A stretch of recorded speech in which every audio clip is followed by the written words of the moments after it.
For a moment, the room surrounding me didn't exist. The map, the shelves of books and scrolls, the commotion of important animals, the chandelier light, all of it blurred at the edges as I stared up at the woman standing behind me.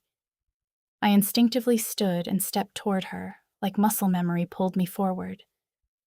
For a heartbeat, I wasn't 15 anymore.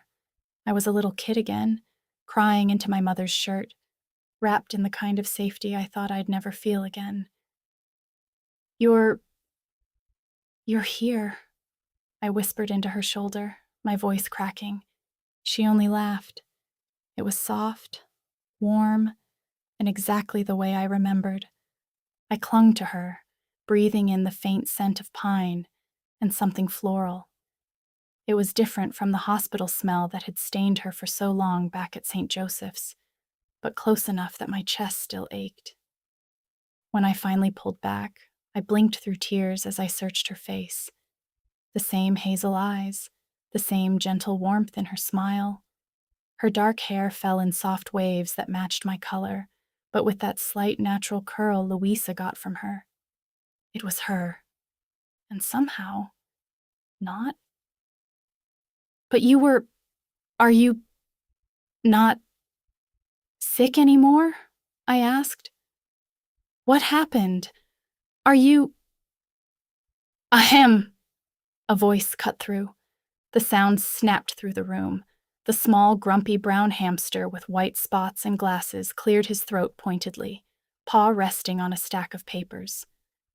Elder, he said, voice clipped, shall we get to the matter we're here for? The woman, my mom, the elder, whatever she was, gave me an apologetic little smile, brushing a stray strand of hair behind my ear just like she used to. We'll talk after, she whispered. I promise. My heart was still trying to catch up as she guided me gently back toward the table. The other council members barely reacted. No gasps, no whispers, no shock that the elder was hugging a human girl like her own daughter. Only Kelanira seemed moved. She met my gaze and offered a small, warm smile as I took the chair beside her. Everyone else just kept going. All right, everyone, Kelanira began, her feathers smoothing as she straightened. Now that Ivory and the elder are here, we can formally begin. The chatter died down. The room settled. My mom, the elder, took her seat at the head of the table. She sat like she'd always belonged there. Kelanira folded her wings neatly. Ivory, she said, inclining her head. Thank you for joining us. We know you've only just woken up, and this is a great deal. I glanced at my seemingly healthy mom, then looked back at Kelanira. Understatement of the century. The purpose of this meeting, she continued, her voice turning crisp, is to decide how Noctavere will respond to the Nocturne's latest actions, namely the capture of a Martian crocodile named Kai and a human girl, Louisa. Hearing Louisa's name spoken aloud in that room, like a line on a list or an agenda, made my stomach clench. Kelanira nodded to Ravelin, sitting at the far end of the table. Ravelin, if you'd please summarize what we know from the Scouts report and from the Florian hamster, Flurry. Ravelin dipped her head, her feathers rustling. She had in front of her what looked like a dark leather-bound notebook of sorts. She opened the clasp and turned to a section she'd bookmarked. A few loose pages tried to spill out, but she instinctively tucked them back into her notebook. She looked a little nervous. Yes, she began. After several weeks of reports indicating a move, it is now confirmed that the Tundral Hollow is the new location of the Nocturne's primary keep, after the Void Wall forced them out of their former stronghold near Orin Village to the west. She folded her wings neatly, her tone sharpening. I noticed Kelanira lean toward Mom and whisper something, to which Mom only nodded and continued to watch and listen to Ravelin's report. According to Flurry's account, Ravelin continued. A human girl, Louisa, and the Martian crocodile, Kai, were taken after being captured along the hollow's northeastern ridge. The room fell quieter, like everyone, including me, was holding their breath. Fleury followed the bandits at a distance, Ravelin continued, and tracked them to what she believes is the main entrance to an underground keep. A few soft gasps fluttered around the table. You don't think they're occupying the old mining facility, do you, Elder? A voice cut across the table. It was Bunford. I looked at Mom, who again only nodded. Bunford gestured back to Ravelin apologetically, and she continued. Fleury reports no fewer than 24 bandits actively patrolling the surface perimeter alone. Her eyes swept the room, gauging the weight of her next words. The entire region remained shrouded in a dense fog, rendering visibility nearly impossible for non-winged scouts. And even from above, winged surveillance seems extremely limited. She lifted a wing toward the map on the wall. Hidden traps cover the outskirts. Pressure snares, drop nets, pits disguised with moss, and other mechanisms we've never seen before. The Nocturnes have adapted quickly, and the number of bandits stationed inside the keep. She drew a slow, steady breath. Remains entirely unknown. Fleury could only observe so much before losing her cover and risking the starlum flowers she and her group collected. But what we do know is the terrain around the tundral hollow has changed slightly. Many old paths appear to have been altered by the Nocturnes. A murmur rippled across the table. Ravelin lowered her voice. Infiltration of the keep poses a significant challenge. Meaning? A stout raccoon near the middle cut in. Any approach is asking to get netted, speared, or worse. Several nodded, and murmurs spread around the council. Kellanira lifted a wing for silence. Regarding the matter of Nocturne numbers, she said, we've received troubling reports. The spotted hamster slammed his paw down. Troubling is an understatement, he snapped. The latest scouts say Cragg's old nonsense about the void wall and his claims that the council has failed Noctavere are not only spreading, but they have landed. Survivors from Viridal and Oron have already lost many to defection, and now we hear Marshings and even some Florians have joined the Nocturnes as well. A low rumble went around the room. At this rate, the hamster went on, adjusting his crooked glasses, there could be thousands of Nocturnes. Thousands. Any army we send would face casualties far beyond what we can afford. I swallowed, looking from face to face. No one looked surprised, only tired and worried. Angry. Which brings us to our immediate question. Kellanira chimed back in. Her voice seemed a bit tighter. Do we attempt a rescue? That question stuck in my chest. I quickly looked around at the serious table of different animals, soft whispering between some contemplative faces, and others, like the grumpy hamster, just stared back at Kellanira with hardly any expression. Their hesitation made me sick.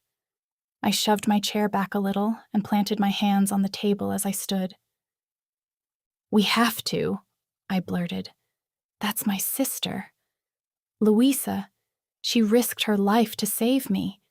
She went into the tundral hollow to find starlum flowers for the nectar that healed me. Kai helped rescue all those animals from the Nocturne camp in the meadows. You heard about that, right? You know what they did. A few counselors shifted uncomfortably. Bunford, sitting halfway down the table, lowered his gaze, whiskers trembling. Before anyone could respond, the hamster snorted. He was looking down at his tiny spotted paws, slowly shaking his head. You mean that same group that was captured because the Nocturnes were looking for a human? He said sharply. His gaze cut to me like a blade. Looking for you, perhaps? Heat flooded my face. I didn't. He talked right over me. Survivors of that caravan raid reported that Drock is convinced killing a human will stop the Void Wall, possibly even destroy it. A hush fell. The implications of what he's saying is settling like dust. And it seems, he continued as he pressed his old glasses back to his face, that the presence of these humans has only accelerated the Nocturne's aggression, let alone the Void's. Caravan raids, kidnappings, defection. He waved a paw in a broad, dismissive arc. And now we're expected to risk even more lives to pull a human and a Marshing out of the consequences of their own foolishness? That's enough, Kellanira said, her tone icy. But his words were already echoing in my mind, because the worst part was he wasn't completely wrong. Drock had been hunting me. Kids and families had been taken because of it. Flurry's paws were torn up because of it. Tully was dead because of it. And now Drock had Louisa and Kai, because they tried to save me. Ivory's sister isn't foolish, Bunford said quietly. His voice wasn't loud, but something in it made the room still. She did what many of us would do for our own kin. His eyes flicked to me, soft and sad. And she succeeded. The flowers she brought back saved a life. I was there when they made the nectar. Several counselors nodded. Kai is a Marshing, a dark green crocodile said hoarsely, sitting at the far side of the table. He looked nervous as he rubbed his scaly arm with a clawed paw. We Marshing folk don't leave our own behind. A noble sentiment, a rescue. The hamster muttered, until half your Marshing people don't come back.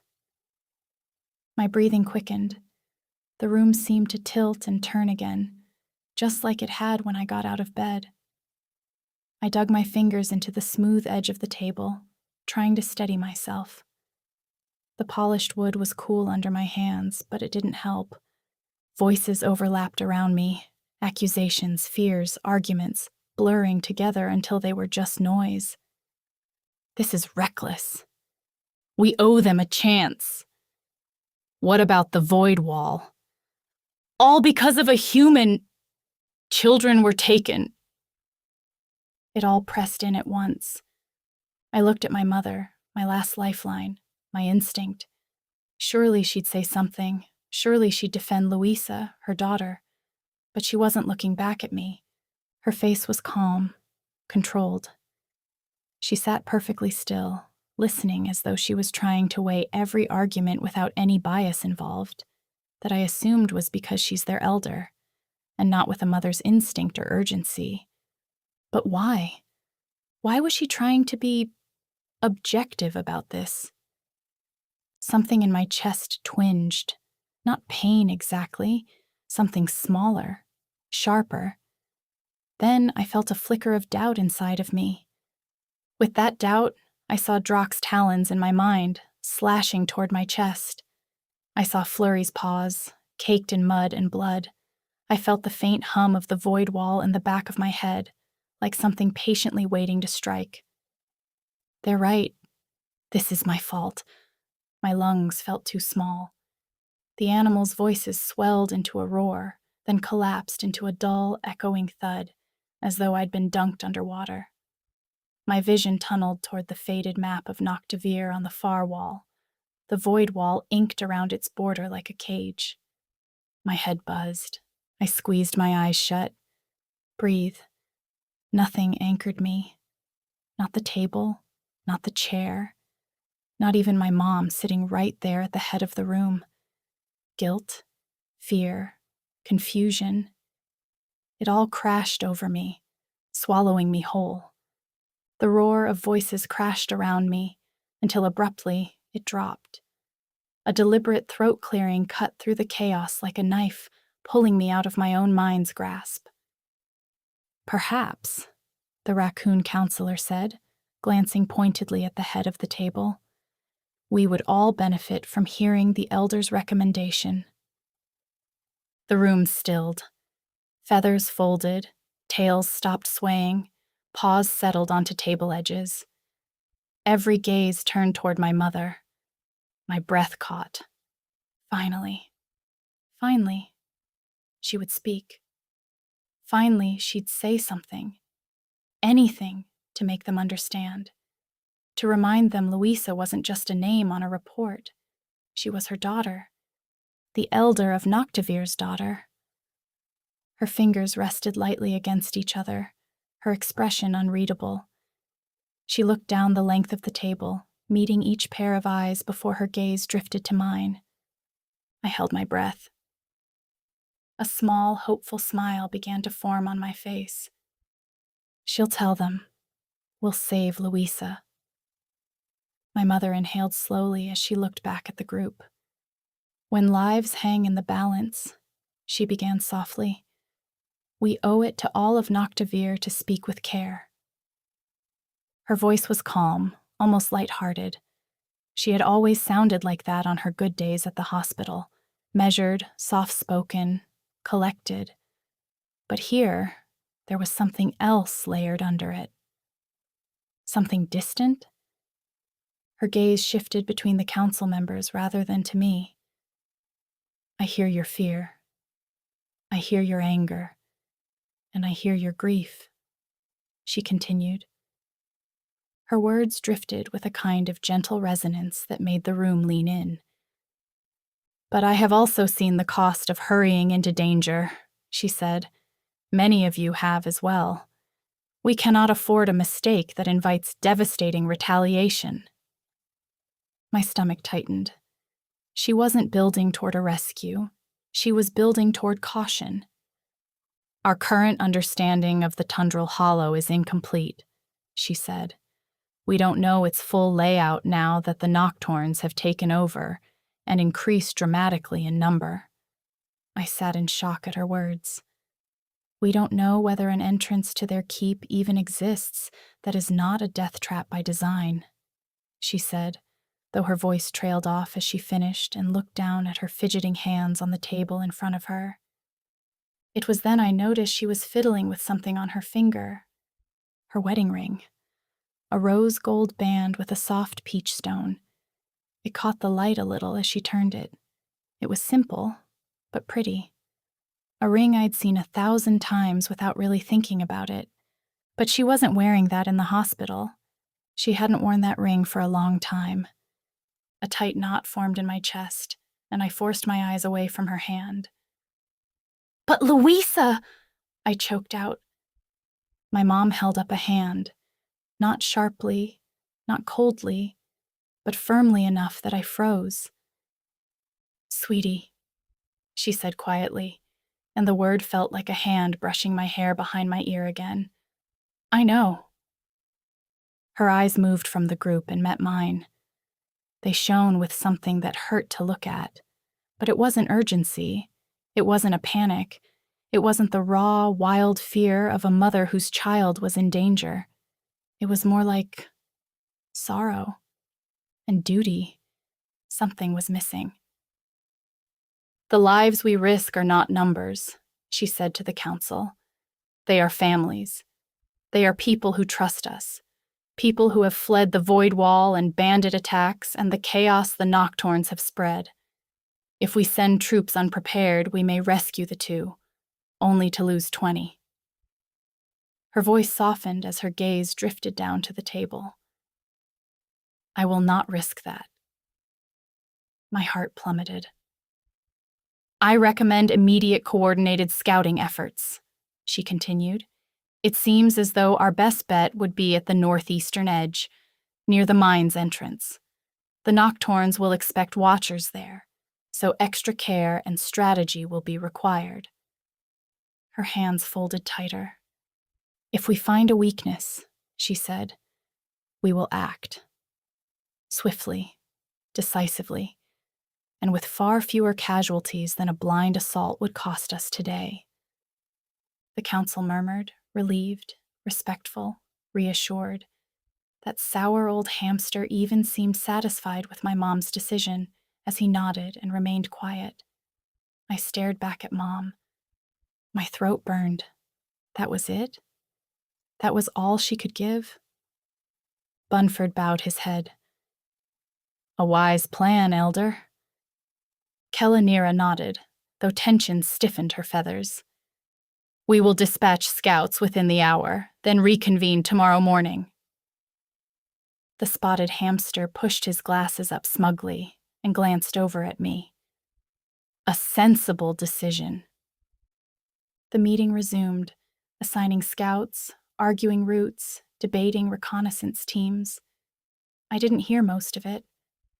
My eyes kept flicking over to my mother. Her whole outline was soft in the lantern glow, making her look warm, gentle, and wise. Everything I remembered. Everything I'd missed. Everything I'd begged for during all those empty nights by her hospital bedside. Something in me tightened. My mom, the one who whispered my name when she was too weak to lift her head, the one who always asked about Louisa before herself, wouldn't have hesitated like that. She wouldn't have been so restrained. She would have demanded a rescue.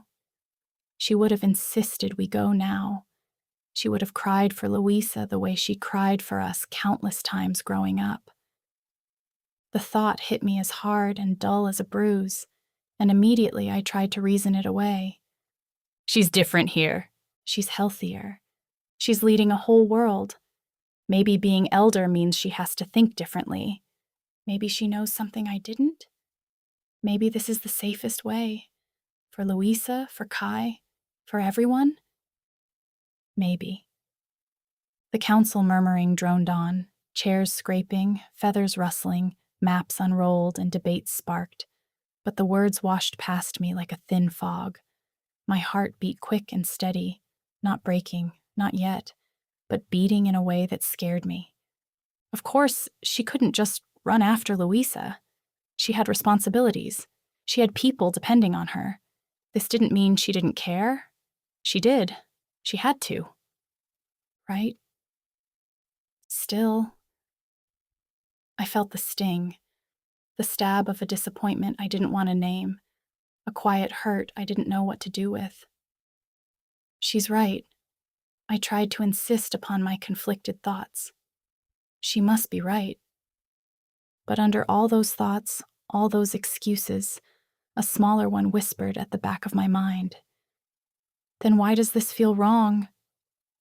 I shut that thought down fast. I had to.